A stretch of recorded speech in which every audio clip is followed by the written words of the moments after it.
Next என்ன பண்ண போனால் சட்னி வைக்கிறதுக்கு முன்னாடி சட்னி எல்லாம் தப்பி சாப்பிட்றது. ரொட்டிக்கு மாவு பண்ணியும் மறந்துட்டேன். ஸோ அதை இதை ஸ்டாப் பண்ணிவிட்டு ரொட்டி பண்ணியிருக்கேன். எங்கள் அம்மா இதெல்லாம் பார்த்தாங்கன்னா இதை வீட்லேயே வேலை செய்ய ஆரம்பிச்சிருவாங்க. ஏன்னா எங்கள் வீட்டில் என்ன பின்பற்றி ஒன்றுமே தெரியாது. நான் செய்கிற சப்பாத்தி எங்கள் ஒன்று சாப்பிட்டு நல்லா இருக்குன்னு சொன்னது ஒரு நாளும் ஏதோ செஞ்சு தரேன் அப்படின்னு சொல்லி சாப்பிட்டுட்டு இருக்கான். சுடுதண்ணி ஊற்றானே டைம் இல்லை.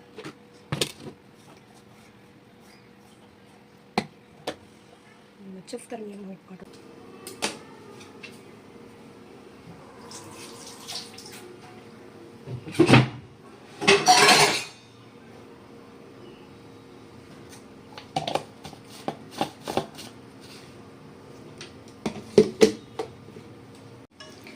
ரெடி ஆகிட்டேன்.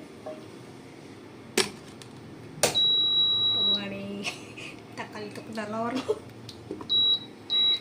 மோஸ்ட்லிலாம் ஊற்ற முடியலாம். எண்ணெய் இல்லாத காரணத்தினால் கொஞ்சம் சூடாகணும்ல.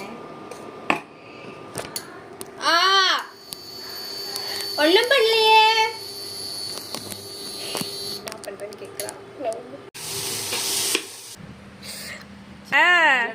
நீ லைட்டா டேஸ்டாவது பாருடா. சாப்பிட்டு உயிரோட இருந்தானா நான் சாப்பிட்றேன்டா அப்படின்னு கேக்குறா. தக்காளி தொக்குல மஞ்சத்தூள் போட மறந்துட்டாங்க. இது என்ன கஷ்டமா? மஞ்சத்தூள் போடாம சாப்பிடலாம்ல.